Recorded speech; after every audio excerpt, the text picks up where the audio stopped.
A chuva de outono caía densa sobre as pedras do pátio quando Eleonora Ashford recebeu a sentença que partiria sua vida ao meio. Tinha 17 anos e segurava nas mãos trêmulas uma carta lacrada com cera vermelha. O selo da família Ashford, a mesma que lhe dera o sobrenome, mas jamais o amor. Por decisão unânime do conselho familiar, senhorita, Eleonora Ashford é declarada indigna de portar o nome que carrega, tendo sido comprovada sua esterilidade por 3 médicos distintos e considerando-se a mácula que tal condição lança sobre a fidalguia de nossa linhagem, ordena-se sua expulsão imediata da propriedade. Nenhum dote será concedido, nenhuma referência será fornecida. As palavras dançavam diante de seus olhos castanhos, embaçadas pelas lágrimas que ela não permitiria derramar. Não diante deles, não diante dos pais que a observavam da varanda coberta, impassíveis como estátuas de mármore frio. Seu pai, Lord Marcus Ashford, mantinha os braços cruzados, a postura rígida de quem executa um dever desagradável, mas necessário. Sua mãe, Lady Catherine, desviava o olhar para os jardins, como se a filha já não existisse mais. Havia algo de covarde naquele desvio, algo que Eleonora reconheceu como a última fagulha de humanidade em uma mulher que escolhera a reputação sobre o sangue. Você entende que isso não é pessoal, disse Marcus, a voz monótona. É uma questão de linhagem. Um Ashford estéril é uma contradição aos olhos de Deus e dos homens. Não é pessoal. As palavras ecoaram no peito de Eleonora como sinos fúnebres. Como poderia não ser pessoal a expulsão de uma filha? Como poderia não ser pessoal a declaração de que sua própria existência era uma vergonha? Ela não respondeu. Havia aprendido, nos 17 anos de vida naquela casa gélida, que palavras não comoviam corações transformados em pedra pela vaidade aristocrática. A sacola já estava preparada. Uma criada a deixara discretamente nos degraus da entrada. Roupas simples, um chale de lã, um par de luvas remendadas. Nenhum dos vestidos de seda que usara nos saraus. Nenhuma das joias que herdara da avó. Tudo o que carregava de valor fora confiscado, devolvido ao tesouro familiar como se nunca lhe tivesse pertencido. E talvez nunca tivesse. Eleonora desceu os degraus de pedra com a dignidade que lhe restava. A chuva a recebeu como única testemunha de sua queda, encharcando-lhe os cabelos castanhos que caíam sobre os ombros sem os arranjos elaborados que uma senhorita deveria usar. Não era mais uma senhorita. Não era mais nada. Atravessou o portão de ferro forjado que por 17 anos delimitara seu mundo. Ouviu o rangido metálico quando se fechou atrás dela. Um som definitivo, como a tampa de um caixão. O caminho de terra enlameada estendia-se à sua frente, serpenteando entre colinas cobertas de névoa. Não sabia para onde ir. A vila mais próxima ficava a 3 léguas de distância. A noite se aproximava. O frio mordia-lhe os ossos através do vestido de algodão já encharcado. Mas havia algo pior que o frio, algo mais cortante que a chuva, a certeza de que fora julgada e condenada por uma falha que não compreendia, por um crime que não cometera. Estéril. A palavra perseguia-a como uma maldição. Os médicos haviam sido categóricos após uma série de exames humilhantes, conduzidos sem pudor e sem compaixão.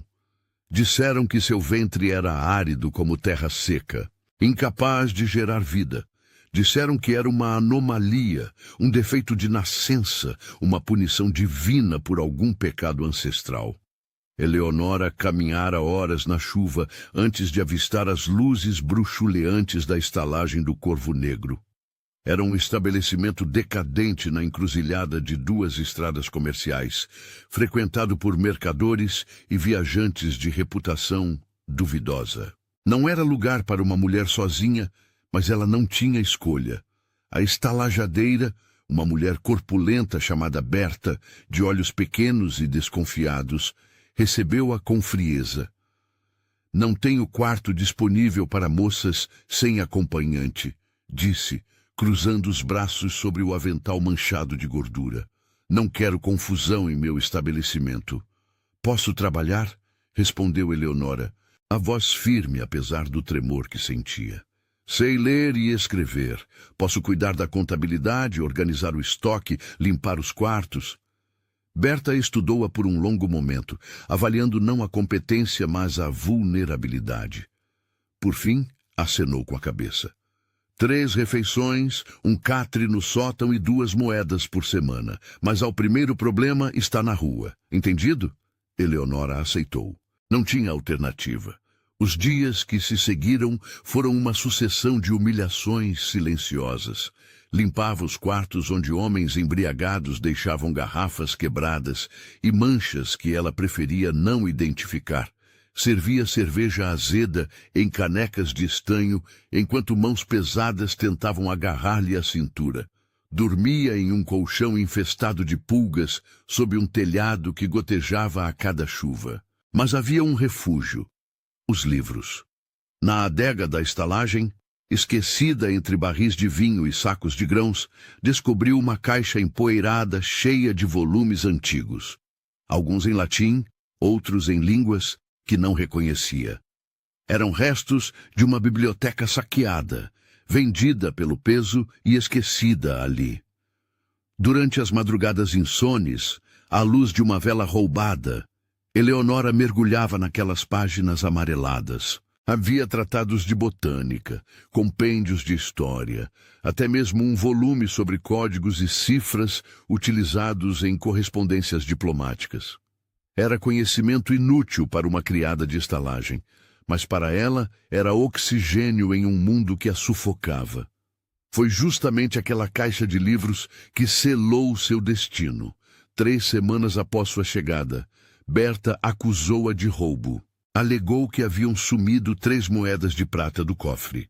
Uma quantia pequena, mas significativa para um estabelecimento miserável. Não havia prova.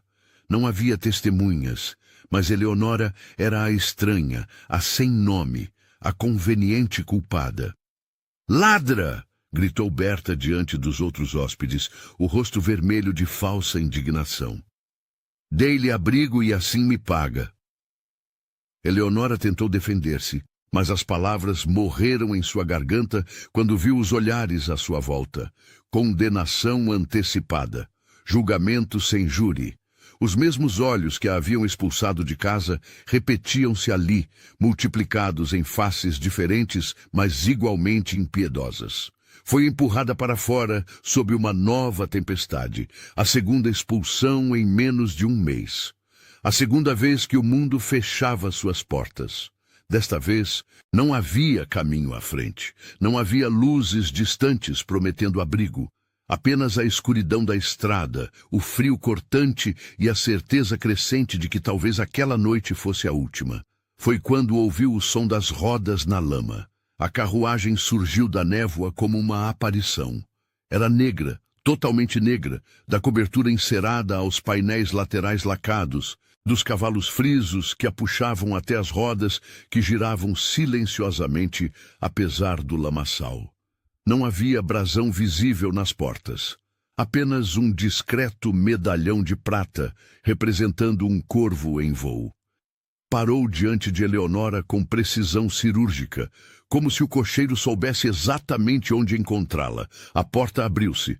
Uma voz emergiu da escuridão interna, grave e controlada. Entre! Não era um convite, era uma ordem.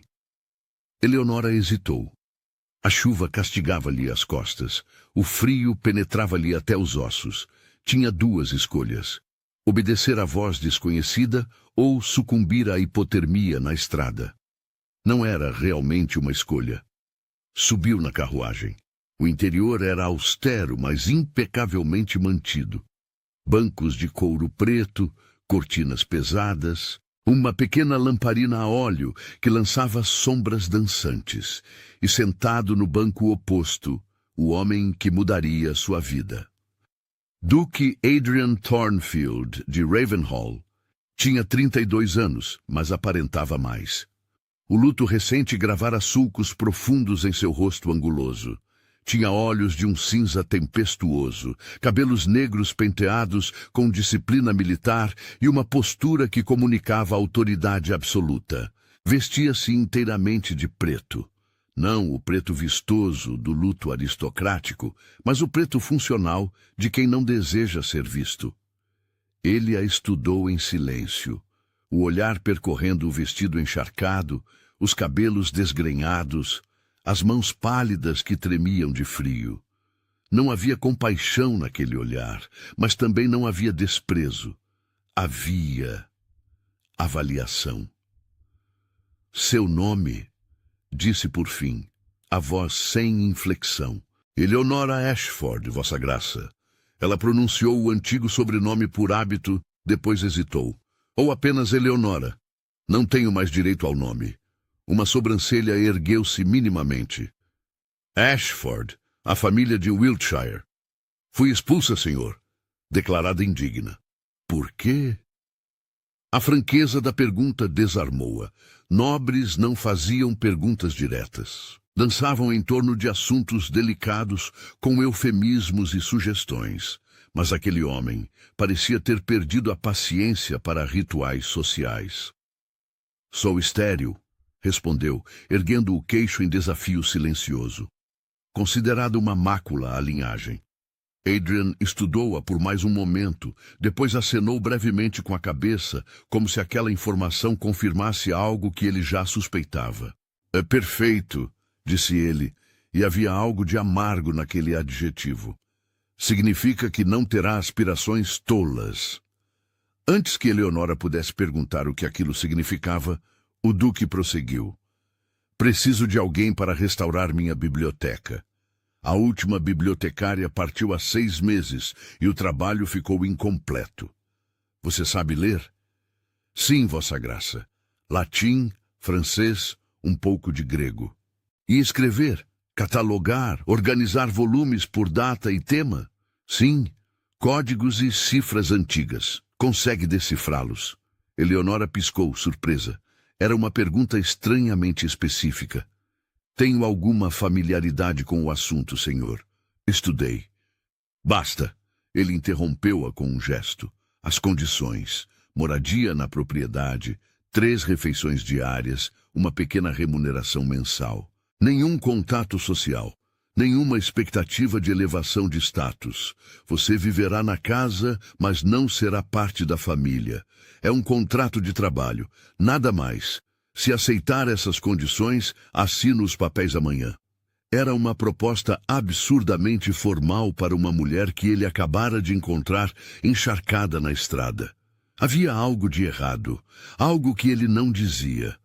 Eleonora sentiu o peso da omissão, mas também sentiu o frio que lhe congelava os dedos e a fome que lhe retorcia o estômago. Por que eu? Arriscou perguntar. Adrian olhou pela janela da carruagem para a noite que os engolia. Porque você não tem nada a perder, disse ele, com uma honestidade brutal. E pessoas sem nada a perder não fazem perguntas inconvenientes. Era verdade. Dolorosamente verdade. Aceito, disse Eleonora. A carruagem seguiu viagem. O solar de Ravenhall erguia-se contra o céu noturno como uma fortaleza de pedra cinzenta. 3 andares de janelas escuras, torres gêmeas nas extremidades, um jardim transformado em sombras pela ausência de luz. Havia algo de opressivo naquela arquitetura, algo que sugeria mais prisão que lar. O interior não era mais acolhedor. Os corredores estendiam-se intermináveis, iluminados por tochas esparsas que lançavam sombras grotescas sobre tapeçarias desbotadas. O ar cheirava a cera de abelha queimada e a algo mais, um cheiro indefinível de abandono, como se a própria casa estivesse em luto. Uma governanta idosa chamada Senhora Beatrice recebeu-a com instruções secas. Seus aposentos ficam na ala leste, 3º andar. Café às 7, almoço ao meio-dia, Jantar às 7 da noite. Não entre na ala oeste, não suba ao quarto andar, não faça perguntas sobre a família, entendeu? Sim, respondeu Eleonora, embora não entendesse nada. Foi conduzida por escadas de mármore frio até um quarto modesto, mas limpo. Uma cama estreita, uma escrivaninha, uma janela com vista para os jardins envoltos em névoa. Deixaram-lhe roupas secas, vestidos cinzentos de tecido simples, adequados para uma empregada de categoria superior, e uma bacia com água morna. Pela primeira vez em semanas, Eleonora estava sozinha em um quarto aquecido, com um teto que não gotejava e uma porta que trancava por dentro. Deveria sentir-se grata, em vez disso, sentia-se inquieta. Havia segredos naquela casa. Ela podia senti-los nas paredes, nos olhares furtivos dos criados, no silêncio pesado que tudo envolvia. Tentou dormir, mas não conseguiu. Os sons da casa, madeira rangendo, vento uivando nas chaminés, passos distantes ecoando nos corredores, mantinham-na desperta. E havia outro som mais perturbador, um choro abafado vindo de algum lugar acima dela. Uma criança chorando na noite. A biblioteca de Ravenhall era uma catedral de conhecimento esquecido. Ocupava toda a ala sul do segundo andar. Uma sala imensa com teto abobadado, estantes de carvalho que subiam até 3 metros de altura, escadas rolantes de latão para alcançar os volumes superiores. Janelas altas deixavam entrar luz filtrada através de vitrais que representavam cenas de batalhas antigas. Mas a beleza era superficial. Um olhar mais atento revelava o caos. Livros empilhados aleatoriamente, alguns caídos no chão e cobertos de poeira, outros com capas danificadas por umidade. Papéis soltos formavam montanhas desordenadas sobre a grande mesa central. Havia até evidências de roedores, pequenos buracos roídos em algumas encadernações de couro. Meu avô catalogou tudo isso, disse Adrian, surgindo atrás dela com passos silenciosos. Organizou por data, tema e importância histórica. Depois da morte de minha esposa, deixei tudo deteriorar. Era a primeira vez que ele mencionava a esposa morta. Fez-o sem emoção aparente, mas Eleonora notou a tensão em sua mandíbula. Quanto tempo tenho? Perguntou ela. Quanto precisar? Mas há prioridade. A coleção de correspondências familiares do século XVII estão em uma caixa trancada, escritas em código. Preciso saber o que dizem. Por quê? O olhar dele endureceu. Você não faz perguntas inconvenientes, lembra? Perdão, Vossa Graça. Ele hesitou, depois suspirou. Há uma disputa de herança. Meu filho, o herdeiro. Sua legitimidade está sendo questionada por parentes distantes. Acreditam que essas cartas contêm evidências de um casamento anterior de meu avô, o que invalidaria toda a linha sucessória. Preciso saber se estão certos ou se é apenas mais uma tentativa de roubar o que não lhes pertence. Eleonora processou a informação. Uma disputa de herança. Um filho cuja legitimidade estava em jogo. Cartas cifradas que podiam destruir ou salvar uma família. Onde está a caixa? Perguntou.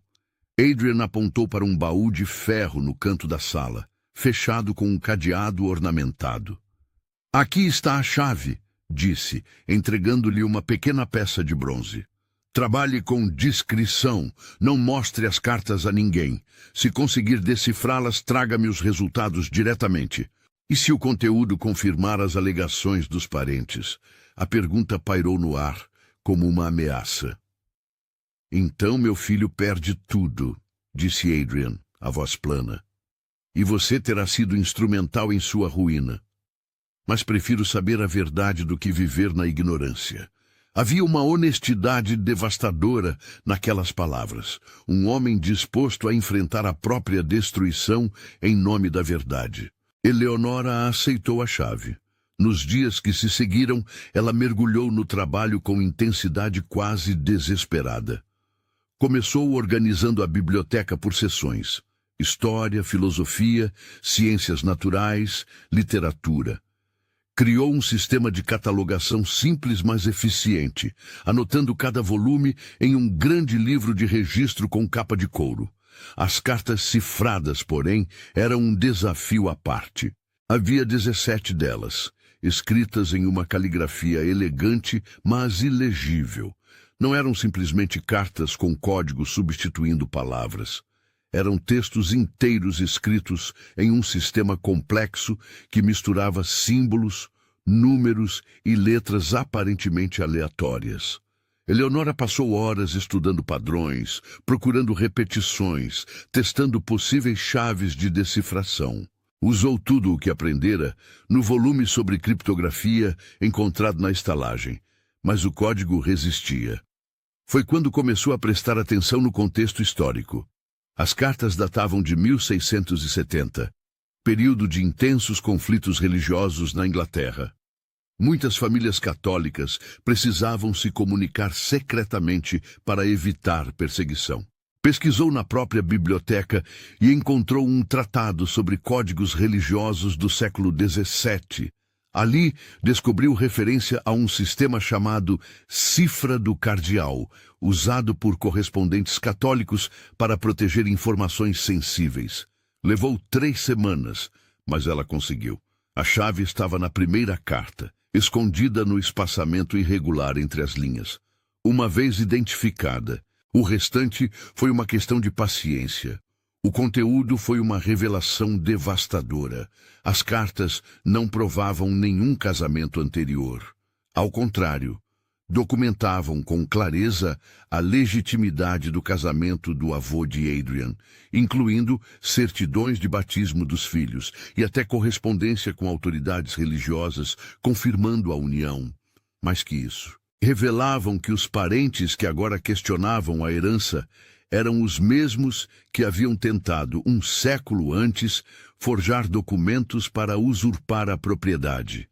A conspiração não era nova, era ancestral. Eleonora copiou tudo meticulosamente, traduzindo do código para o inglês claro. Depois, com as mãos tremendo ligeiramente, foi procurar Adrian. Encontrou-o na sala de estudos, debruçado sobre documentos legais. A luz do entardecer entrava pelas janelas altas, tingindo tudo de dourado melancólico. Vossa Graça, começou ela, a voz cautelosa. Decifrei as cartas. Adrian ergueu o olhar lentamente. Por um momento, ela viu medo naqueles olhos cinzentos, medo do que as palavras dela poderiam destruir. E? Perguntou, a voz forçadamente neutra. Seu filho é legítimo. Inquestionavelmente legítimo.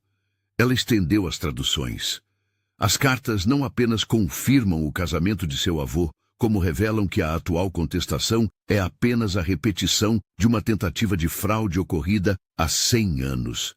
Adrian pegou os papéis com mãos que não tremiam, mas ela notou a pressão excessiva dos dedos, deixando marcas brancas nas juntas. Leu em silêncio, página após página, enquanto a luz mudava de dourada para prateada com a chegada do crepúsculo. Quando terminou, colocou os documentos cuidadosamente sobre a escrivaninha. Não disse nada por um longo momento. Depois, em voz baixa, Você salvou meu filho. Apenas traduzi cartas, senhor. Não.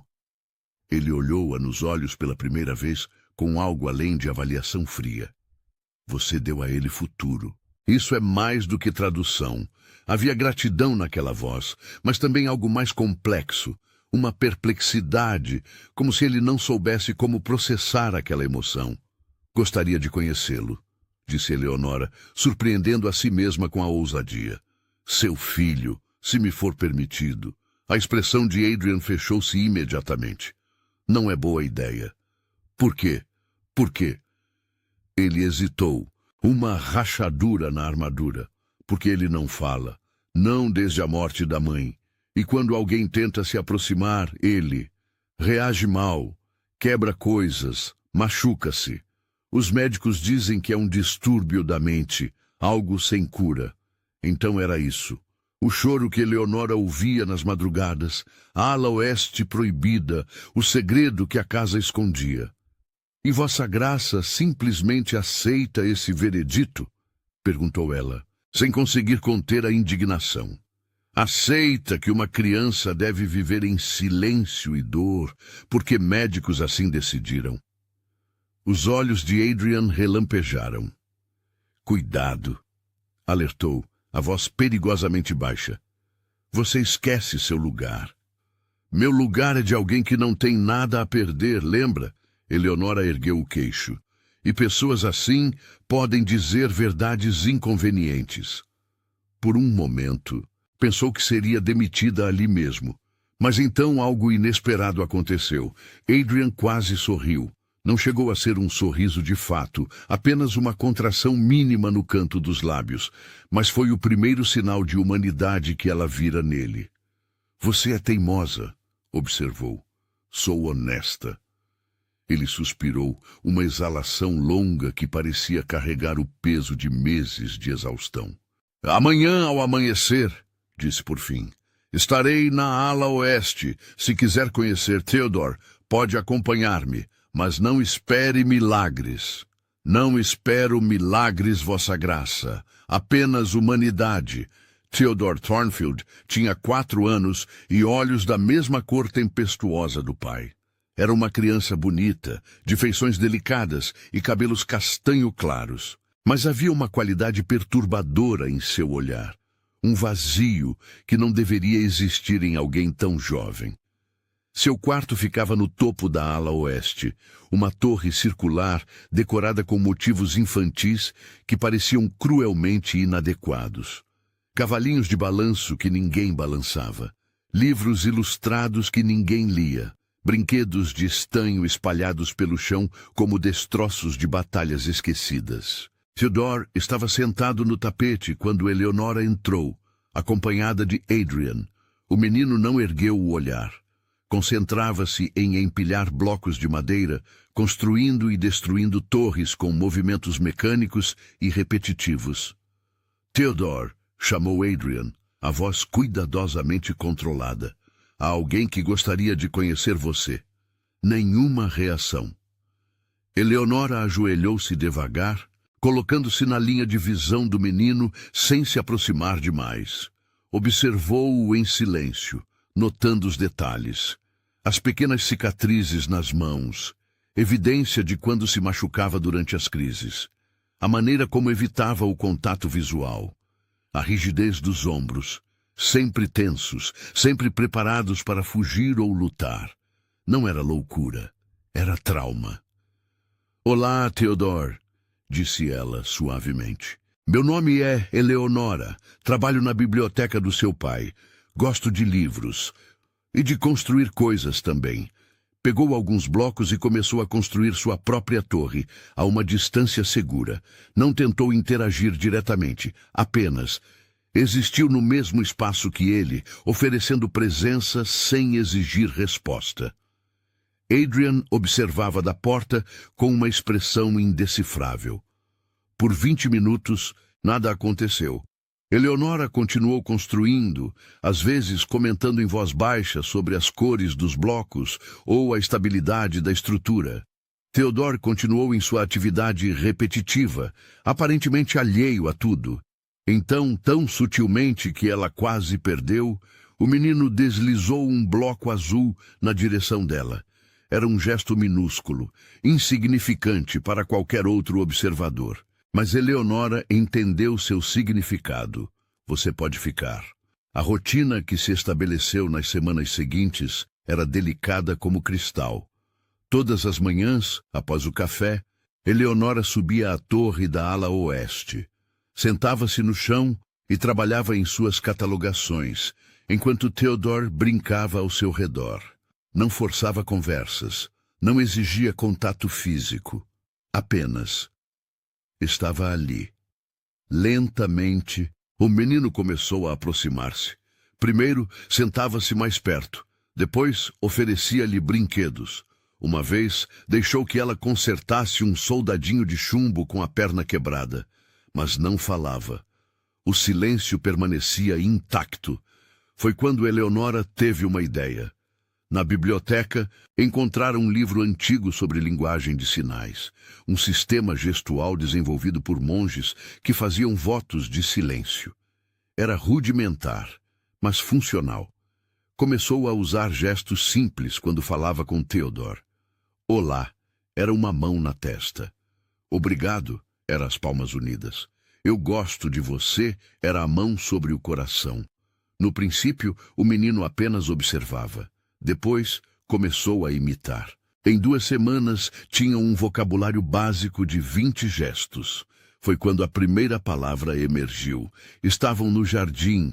Eleonora havia convencido Adrian a permitir que Theodore saísse da torre sob sua supervisão, quando um corvo pousou no parapeito de pedra. Era um pássaro magnífico, de penas azuladas brilhando ao sol. Theodore apontou para ele, a mão tremendo de excitação. Abriu a boca. Fechou. Tentou novamente. Cor. A voz estava enferrujada pelo desuso, rouca e hesitante. Corvo. Eleonora sentiu lágrimas queimando-lhe os olhos. Sim, confirmou ajoelhando-se ao lado dele. É um corvo, como os corvos da sua família, como o desenho na carruagem do seu pai. Theodore olhou-a nos olhos pela primeira vez e sorriu. Adrian testemunhou a transformação com algo próximo da incredulidade. Nos meses que se seguiram, o menino que os médicos haviam declarado irrecuperável começou a florescer. Não era um processo linear. Havia dias de retrocesso, crises de choro ou explosões de frustração. Mas a trajetória era inegável. Theodore começou a falar em frases simples. Aprendeu a nomear emoções usando gestos que Eleonora lhe ensinara. Passou a participar das refeições familiares, sentado entre o pai e a jovem bibliotecária, comunicando-se através da combinação de palavras e sinais que apenas eles 3 compreendiam.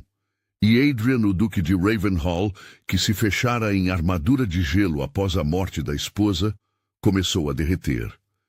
Eleonora notava nas pequenas coisas a maneira como ele ouvia Theodore, com atenção total, sem pressa ou impaciência.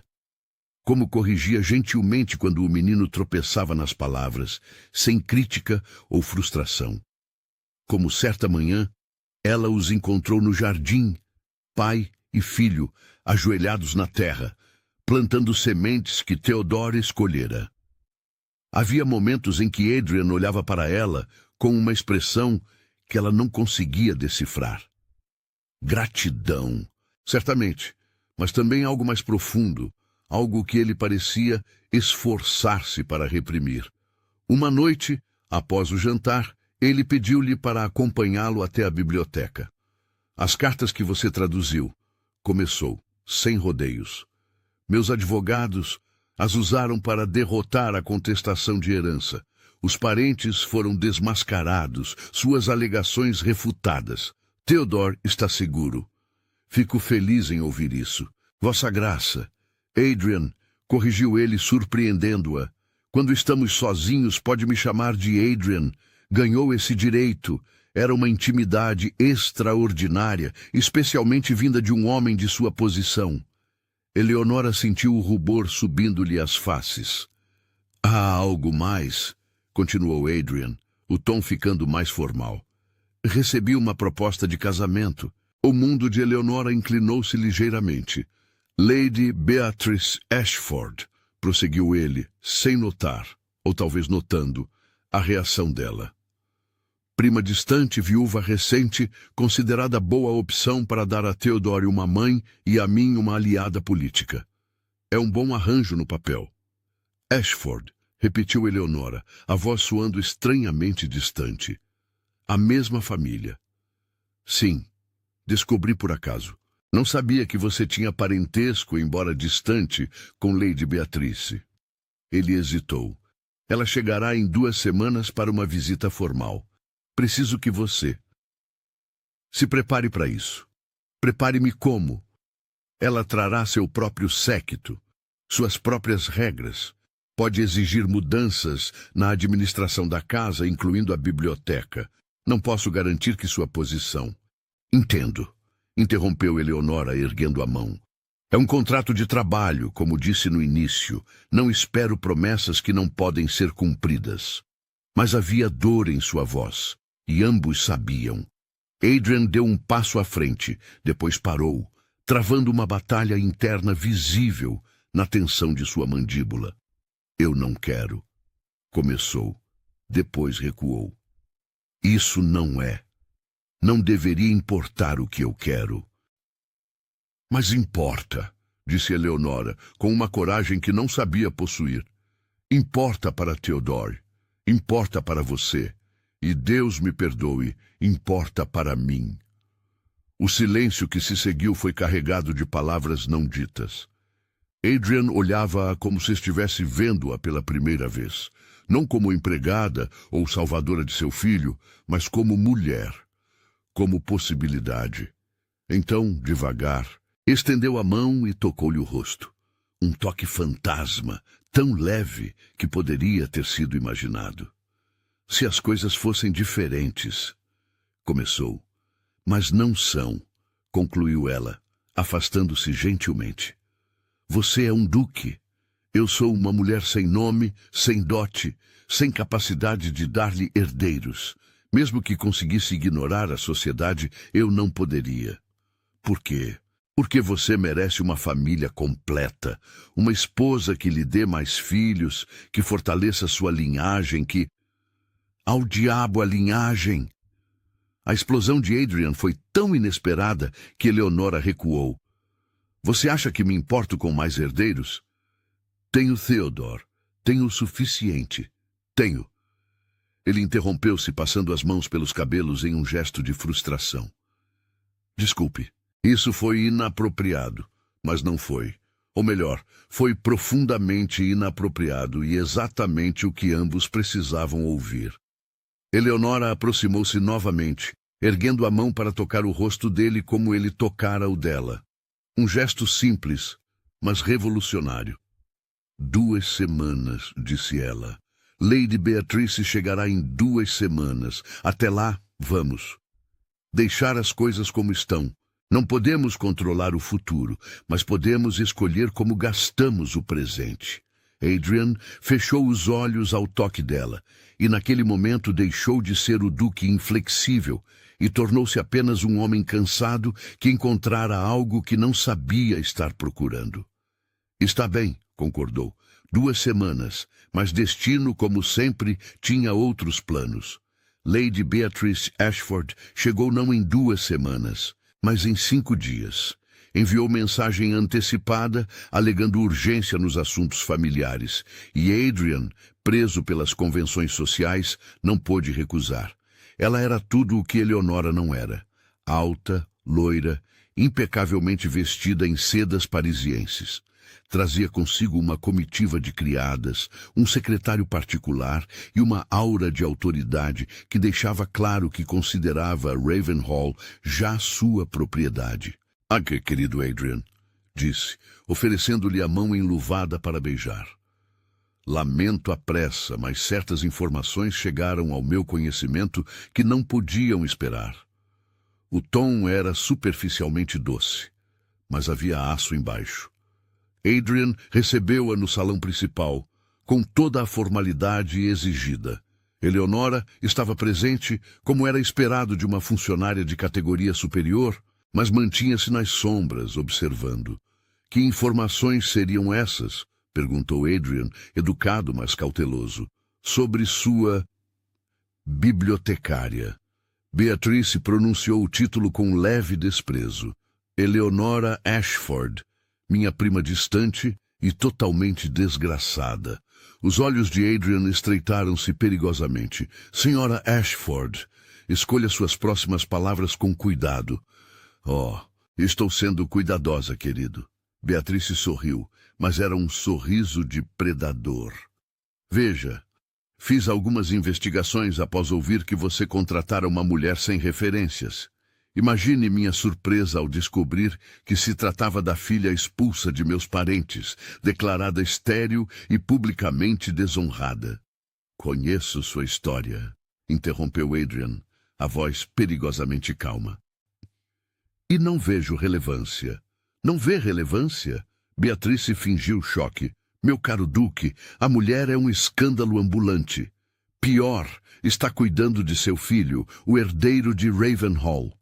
O que dirá a sociedade quando souberem que você confia uma criança tão valiosa a alguém marcado pela maldição da esterilidade? Eleonora sentiu o chão fugir sob seus pés. Ali estava a arma que ela sempre soubera que existia, finalmente empunhada contra ela. Adrian ficou de pé, a postura rígida de fúria controlada. Meu filho fala novamente graças a ela. Sorri, brinca, vive. Os médicos que o declararam incurável foram provados errados. Isso é o que importa. Que toque, murmurou Beatrice. Mas há mais, não há?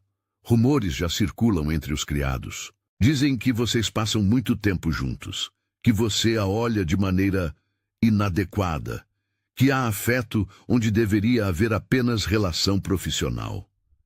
Isso é absurdo, começou Adrian, mas sua hesitação momentânea antes de responder foi eloquente. Beatrice notou. Seus olhos brilharam com triunfo. Ah, então é verdade. Ela aproximou-se, baixando a voz. Adrian, você é um homem inteligente. Certamente percebe a impossibilidade disso. Ela não pode lhe dar herdeiros, não pode lhe dar aliados políticos, não pode lhe dar nada além de escândalo e ruína social. Ela me deu meu filho de volta, disse Adrian, e havia dor bruta naquelas palavras. Isso vale mais que todos os herdeiros do mundo. Que romântico. Beatrice suspirou teatral. Mas romance não governa ducados. Ela virou-se para Eleonora, falando diretamente com ela pela primeira vez. Querida prima, você parece inteligente. Certamente entende que está causando dano ao duque com sua presença. A coisa honrada a fazer seria partir voluntariamente. Eleonora encontrou a voz, embora saísse trêmula. Se sua graça me dispensar, partirei. Mas não por suas demandas, Lady Beatrice. Não sou covarde para fugir de acusações falsas. Falsas? Beatrice arqueou uma sobrancelha. Então você nega que é estéril? O silêncio foi absoluto. Eu... Eleonora respirou fundo. Não nego, mas isso não me torna menos capaz de cuidar de Theodore. Não me torna menos merecedora de respeito. Não a torna merecedora de aspirar à posição de duquesa, retrucou Beatrice. E ali estava a verdadeira acusação, finalmente revelada. Adrian deu um passo à frente, colocando-se entre as duas mulheres. Basta! Esta conversa terminou. Ele olhou para Beatrice com autoridade absoluta. Agradeço sua preocupação, mas minha casa e minhas decisões não estão sujeitas à sua aprovação. Muito bem, disse Beatrice, suavemente. Mas há uma última coisa que deve saber. Trouxe comigo os documentos originais sobre a esterilidade de Eleonora. Ela fez um gesto e seu secretário aproximou-se com uma pasta de couro. 3 médicos diagnosticaram a condição. Mas há algo interessante nesses relatórios. Abriu a pasta e retirou páginas amareladas. Adrian pegou-as, lendo rapidamente. Sua expressão mudou, não para condenação, mas para confusão. Esses exames, começou ele, foram realizados quando ela tinha apenas 15 anos. Sim, confirmou Beatrice. Antes da puberdade completar-se. Antes que qualquer diagnóstico definitivo pudesse ser feito. Ela virou-se para Eleonora com falsa compaixão. Querida, você entende o que isso significa? Há uma boa possibilidade de que você nunca tenha sido estéril. Seus pais simplesmente queriam uma desculpa para se livrar de uma boca extra para alimentar. O mundo congelou. Eleonora ouviu as palavras, mas elas pareciam vir de muito longe, filtradas através de algodão. Nunca estéril. Expulsa por uma mentira. Julgada por uma falha que nunca existira. As pernas falharam. Ela agarrou-se ao encosto de uma cadeira, o rosto pálido como cera. Adrian estava ao seu lado em um instante, segurando-a. Eleonora. Por quê? A voz dela saiu quebrada. Por que ela está me dizendo isso agora? Beatrice sorriu, sem humor. Porque, querida prima, agora você se torna uma ameaça real. Se há possibilidade de fertilidade, há possibilidade de casamento com o Duque, e isso eu não posso permitir. Ela endireitou-se. Então aqui está a minha proposta. Você parte voluntariamente hoje e eu garanto uma posição respeitável em outra casa. Ou fica, e eu garanto que cada jornal da capital saberá da proximidade inadequada entre você e o Duque. Seu nome, ou o que resta dele, será destruído. E o dele também. Era chantagem pura. E funcionaria porque Beatrice conhecia o ponto fraco de Eleonora. Ela jamais causaria dano a Adrian ou Theodore, mesmo para se salvar. 3 horas, disse Beatrice consultando um relógio de bolso. Tenho um jantar preparado para esta noite, onde formalizarei meu compromisso com o Duque. Até lá, quero você fora desta propriedade. Saiu do salão com seu séquito, deixando o silêncio devastador para trás. Adrian ainda segurava Eleonora, mas ela se afastou gentilmente. Ela está certa, disse a voz firme, apesar das lágrimas que escorriam. Minha presença aqui causa mais mal que bem. Não. A negação de Adrian foi feroz. Não vou deixá-la partir assim. E eu não vou deixar que destruam você. Ela olhou-o nos olhos. Theodore precisa de um pai respeitado, não de um pai que perdeu tudo por um escândalo romântico. Precisa de estabilidade, não de você, interrompeu Adrian. Ele precisa de você. Então eu vou garantir que ele me tenha. Uma determinação estranha endureceu a expressão de Eleonora. Mas não assim, não às custas da reputação da família. Ela tocou o rosto dele uma última vez, memorizando cada detalhe. Confie em mim, sussurrou. Por favor. Antes que ele pudesse responder, ela saiu do salão. Eleonora não foi para seu quarto. Desceu pelos corredores até alcançar a biblioteca, sua mente trabalhando febrilmente. Beatrice dera-lhe 3 horas. Ela precisava de muito menos, porque havia algo que Beatrice não sabia. Eleonora passara meses estudando documentos legais históricos enquanto organizava a biblioteca. Conhecia as leis de herança, os precedentes, as brechas, e lembrava-se de algo específico nas cartas cifradas que traduzira. Vasculhou freneticamente os arquivos até encontrar suas anotações originais. Ali, carta número 9, datada de 1673. Não era sobre casamento ou legitimidade. Era sobre um testamento. O avô de Adrian havia deixado instruções claras. O ducado deveria passar ao herdeiro mais próximo, sim, mas havia uma cláusula.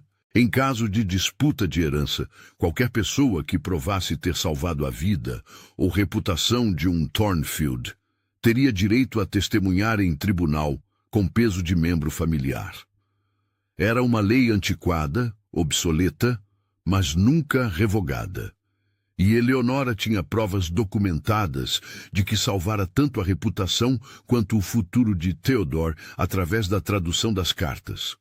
Mais que isso, tinha testemunhas. Os advogados de Adrian, os criados que a viram cuidar do menino, o próprio Theodore. Não era um casamento, não era uma posição de duquesa, mas era proteção legal.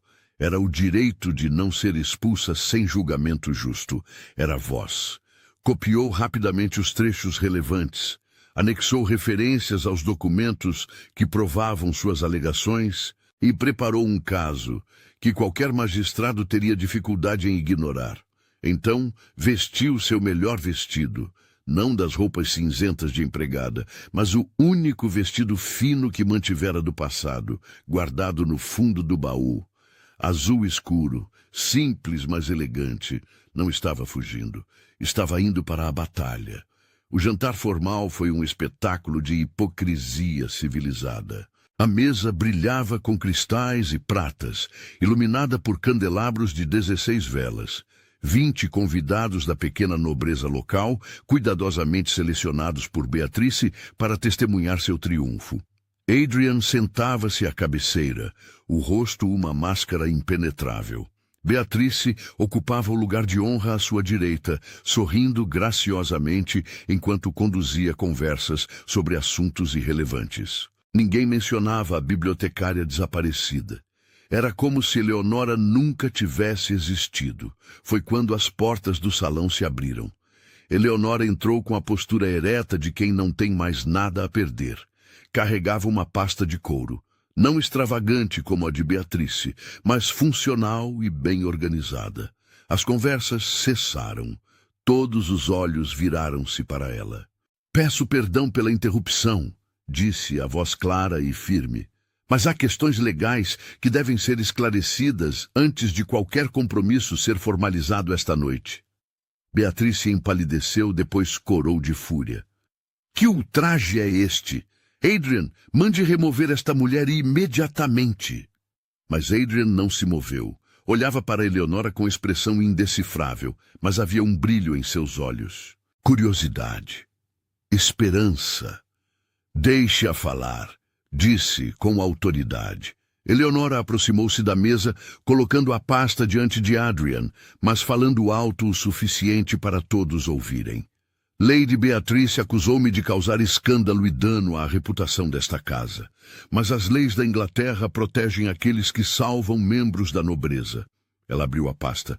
"Há 6 meses. Fui contratada para restaurar esta biblioteca e decifrar documentos que provavam a legitimidade do herdeiro Thornfield. Sem esse trabalho, Theodore teria perdido sua herança. Salvei não apenas sua reputação, mas seu futuro." Murmurinhos percorreram a mesa. "Mais que isso", continuou Eleonora, virando-se para os convidados. "Fui eu quem auxiliou Theodore a recuperar a fala após meses de silêncio. Os criados desta casa podem testemunhar. O próprio Duque pode testemunhar. Nada disso muda o fato de que você é estéril", explodiu Beatrice, perdendo a compostura. "Uma mulher defeituosa tentando seduzir um duque viúvo." "Quanto a isso..." Eleonora respirou fundo. Lady Beatrice generosamente trouxe provas de que meu diagnóstico de esterilidade foi prematuro e possivelmente incorreto. Portanto, essa acusação não se sustenta. Era um golpe de mestre, usar as próprias armas de Beatrice contra ela. "Isso é, você está distorcendo." Beatrice gaguejou procurando palavras. "Estou declarando fatos", corrigiu Eleonora. "E o fato é, sob a lei testamentária deixada pelo avô de sua graça, qualquer pessoa que salve a reputação ou vida de um Thornfield tem direito à consideração legal em questões de herança e honra. Salvei ambas em Theodore. Logo, tenho direito a julgamento justo antes de ser expulsa." "Isso é absurdo", disse Beatrice, mas sua voz vacilou. "Essas leis são obsoletas, mas nunca revogadas", completou Adrian, levantando-se. Havia um sorriso fino em seus lábios. "Eleonora está correta. Verifiquei pessoalmente." Ele olhou para os convidados. "Senhoras e senhores, peço que testemunhem. Eleonora Ashford não é uma intrusa nesta casa. É uma funcionária valiosa que salvou meu filho 2 vezes.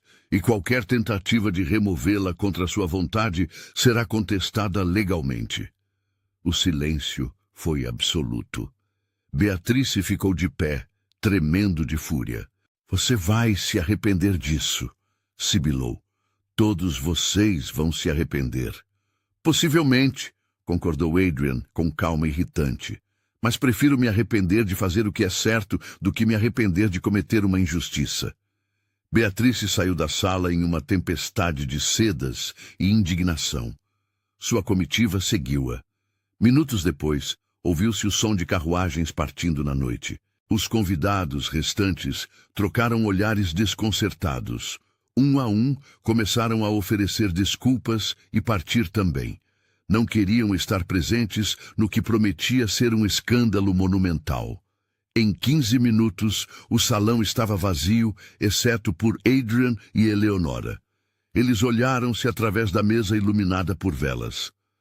Isso foi espetacularmente imprudente, disse Adrian, mas havia admiração em sua voz. Aprendi com o melhor, respondeu Eleonora.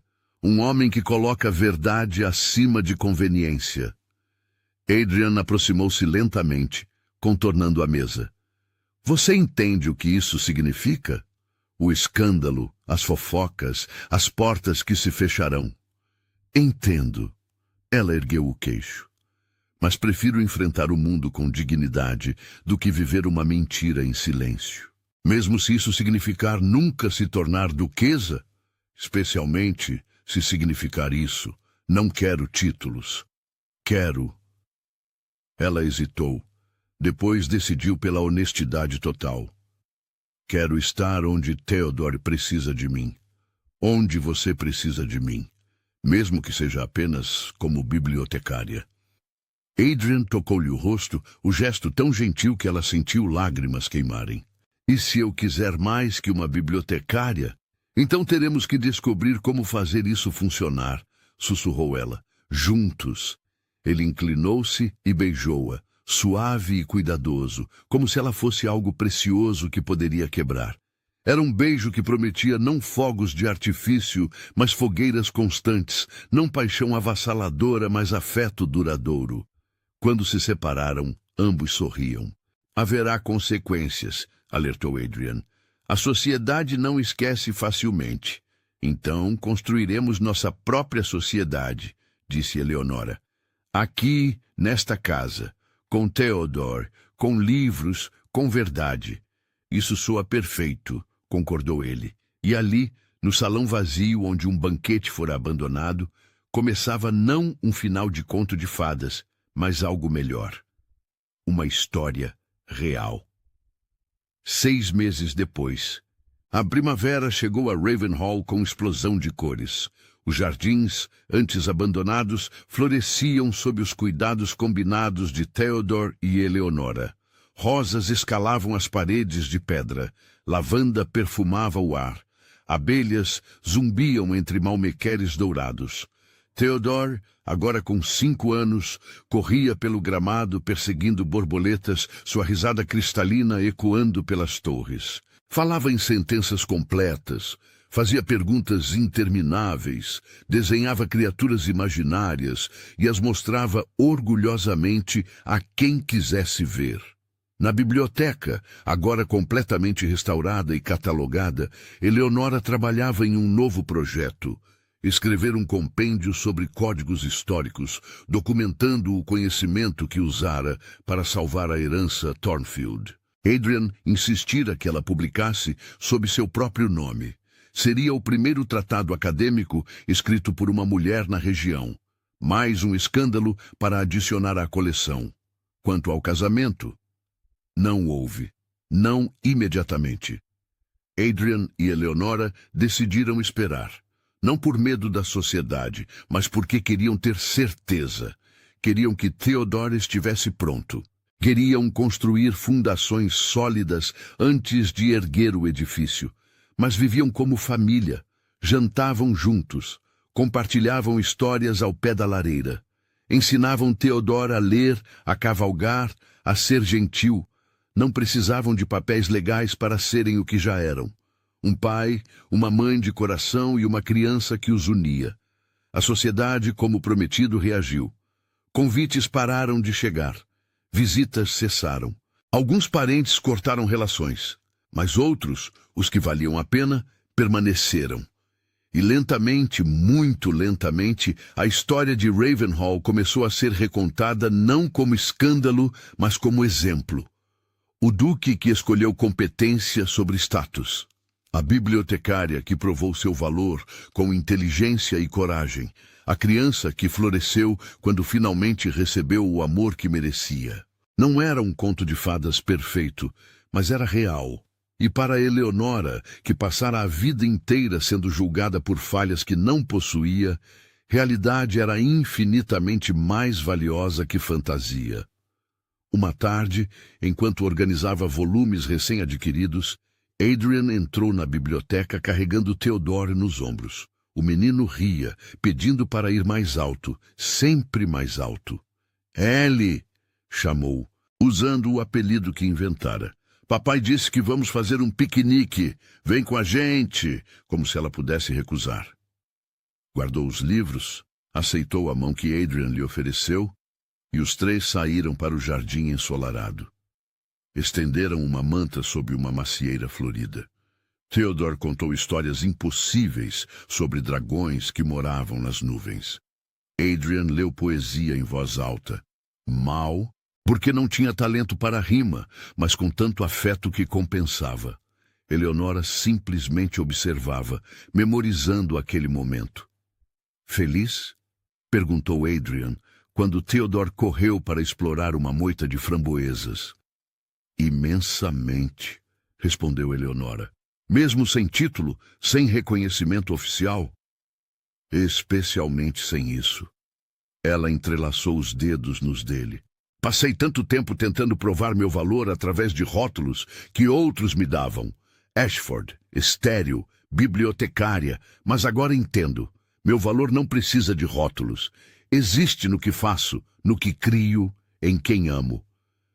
Adrian beijou-lhe a testa. Você me tornou melhor, disse ele, simples e verdadeiro. Você, com sua teimosia e coragem. Mostrou-me que dignidade não vem de título, mas de caráter. E você, respondeu Eleonora, me mostrou que lar não é um lugar onde nascemos, mas onde escolhemos pertencer. Theodore voltou correndo, as mãos manchadas de suco de framboesa, os olhos brilhando de alegria. Jogou-se entre eles, abraçando ambos simultaneamente. Minha família, declarou com a certeza absoluta de uma criança. Minha família para sempre.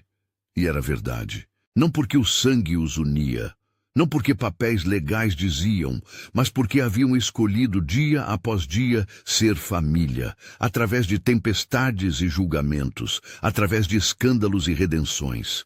Família construída não sobre conveniência ou convenção, mas sobre algo muito mais duradouro. Amor que se recusava a ser definido pelas regras dos outros. O sol brilhava sobre Ravenhall. A primavera cantava nos galhos.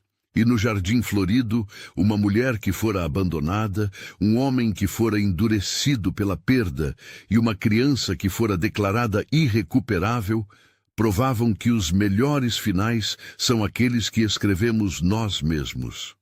Não como nobres ou plebeus, não como perfeitos ou defeituosos, mas como humanos imperfeitos, escolhendo todos os dias serem melhores juntos do que jamais poderiam ser sozinhos. E isso, ao fim, era o único título que importava.